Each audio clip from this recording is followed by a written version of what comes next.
Hello મિત્રો, મારી ચેનલમાં તમારું સ્વાગત છે। આજે મિત્રો હું તમને આમળાની કેન્ડી બતાવીશ। આમળા વિટામિન સી થી ભરપૂર હોય છે, તો આમળાની સિઝનમાં આમળા જરૂરથી ખાવા જોઈએ। કોઈ મુરબ્બો બનાવીને ખાય, કોઈ ચટણી બનાવીને ખાય, કોઈ સુકવણી કરીને ખાય। આજે હું તમને બતાવીશ કે કુકિંગ પ્રોસેસ વગર આમળાની કેન્ડી બનાવીશું। તો મેં 500 ગ્રામ આમળા લીધા છે। મોટી સાઈઝના તમારે આમળા લેવાના, તાજા લેવાના, સ્વચ્છ પાણીથી ધોઈ નાખવાના। તો એક આવી ઝીપર બેગ લઈશું અને એમાં આમળા ભરી લઈશું।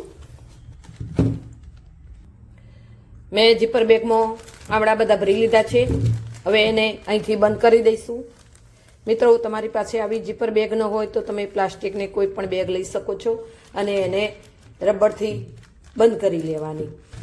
હવે આ ઝીપર બેગને આપણે ફ્રીઝરમાં મૂકવાની છે। 3 દિવસ માટે આને ફ્રીઝરમાં મૂકીશું। મિત્રો, આ કેન્ડી આપણે કુકિંગ પ્રોસેસ વગર બનાવવાની છે, કારણ કે જે એના પોષક તત્વો છે એ કુકિંગ પ્રોસેસ કરવાથી થોડા ઓછા થઈ જતા હોય છે। તો કુકિંગ પ્રોસેસ વગર આપણે બનાવીશું તો એના પોષક તત્વો જળવાઈ રહેશે। અને છેલ્લે હું તમને એક સિક્રેટ વસ્તુ બતાવીશ, તો એનાથી આપણી કેન્ડી એકદમ વ્હાઈટ બનશે અને 2 વર્ષ સુધી પણ એ બગડશે નહીં। તો મારો વિડીયો સ્કીપ કર્યા વગર આખો વિડીયો મારો જોજો અને છેલ્લે હું તમને એ સિક્રેટ વસ્તુ બતાવીશ। તો ચલો આ બેગને આપણે ફ્રીઝરમાં મૂકી દઈએ। આમળાને ફ્રીઝરમાં 3 દિવસ રાખ્યા પછી મેં બહાર કાઢી લીધા છે। જુઓ કેવા પથ્થર જેવા બની ગયા છે, બરફ થઈ ગયો છે અંદર। હવે આને આપણે 4 કલાક માટે આમ નામ રાખી મૂકીશું બહાર, પછી આપણે આગળની પ્રોસેસ કરીએ। બહાર 4 કલાક રાખ્યા તો એકદમ પોચા બની ગયા છે અને 3 દિવસ ફ્રીઝરમાં રાખ્યા હતા। હવે એને દબાવી અને ઠળિયો અલગ કરી લઈશું અને એના બધા જ ભાગ અલગ કરી લઈશું। ઠળિયો વચ્ચેથી કાઢી નાખીશું। આપણે કુકિંગ પ્રોસેસ વગર આમળા બનાવી રહ્યા છીએ મિત્રો। તો આ રીતે તમે કરશો તો આ રીતે અલગ થઈ જશે। કેટલા સરસ રીતે અલગ થઈ ગયા। બધા જ આમળા મેં ઠળિયા અલગ કરી લીધા છે અને આમળાના ભાગ પણ અલગ કરી લીધા છે। સરસ ટુકડા તૈયાર થઈ ગયા છે।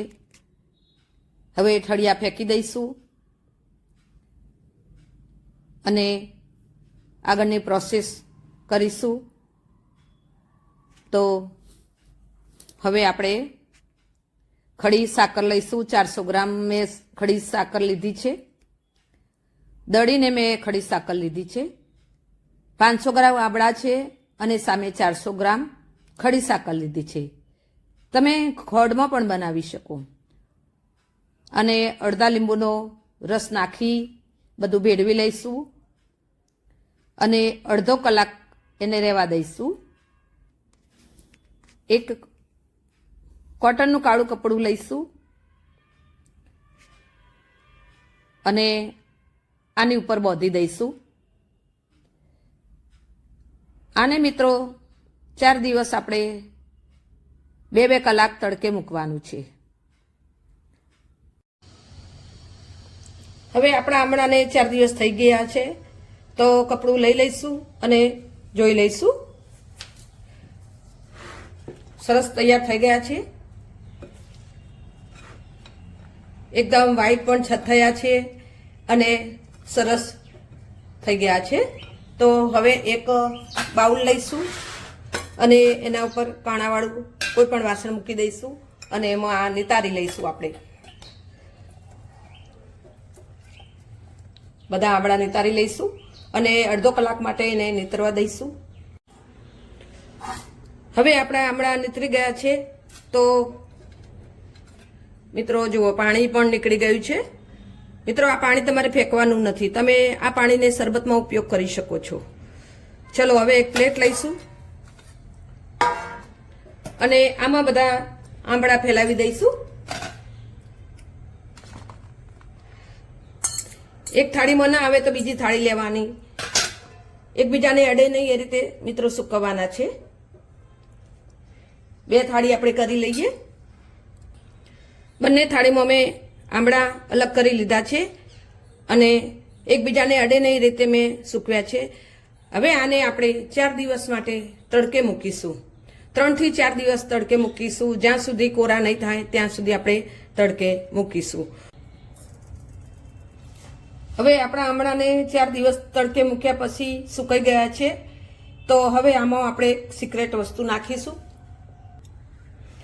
હવે આપણે આમાં ખોડની જગ્યાએ આપણે ગ્લુકોન ડી લેવાનું છે મિત્રો. આ ગ્લુકોન ડી આમાંથી મળશે અને આમળામાંથી વિટામિન સી મળશે. અને આપણે આમળા કુકિંગ પ્રોસેસ વગર તૈયાર કર્યા છે તો એમાં પણ પોષક તત્વો છે. એટલે આ આમળા તમે ખાશો તો તમને ભરપૂર માત્રામાં વિટામિન મળી રહેશે. તો આપણે વિટામિન ડી 50 ગ્રામ જેટલું લઈશું. એક આવી ગરણી લઈશું અને એમાં વિટામિન ડી નાખીશું અને આ રીતે સ્પ્રિંકલ કરી લઈશું.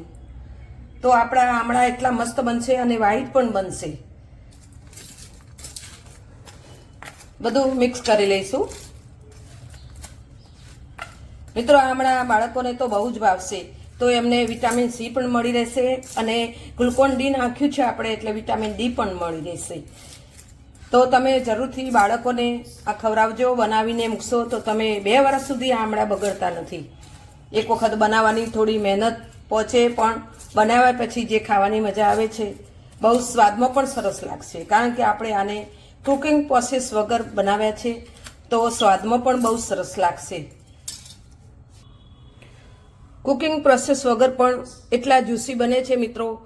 મસ્ત આમળા તૈયાર થાય છે અને દેખાવ તો જોઈને જ ખાવાનું મન થઈ જાય એવા આમળા બને છે મિત્રો. સ્વાદમાં પણ બહુ સરસ હોય છે. મિત્રો તમે આમળા ખાશો, એક વખત ખાશો તો તમને દાઢે વળગશે. તો આ કુકિંગ પ્રોસેસ કર્યા વગરના આમળા છે અને આ મેં કુકિંગ પ્રોસેસ કરીને બનાવ્યા છે. પણ આમાં અને આમાં વિટામિનમાં ઘણો ફેર છે. આમાં વિટામિન સરસ છે, આમાં વિટામિન ઓછા થઈ જાય છે.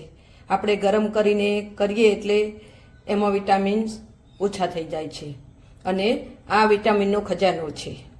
તો મિત્રો તમને આ મારો વિડીયો ગમ્યો હોય તો મારો વિડીયો લાઈક કરશો અને ચેનલ હજુ સબસ્ક્રાઈબ નથી કરી તો કરી લેજો. અને તમને મારા આમળા બનાવવાની રીત કેવી લાગી એ મને કમેન્ટમાં જરૂરથી લખજો. અને આ રીતે તમે મસ્ત આમળા બનાવજો અને પરિવારને ખવડાવજો. જય મા હિંગલાજ.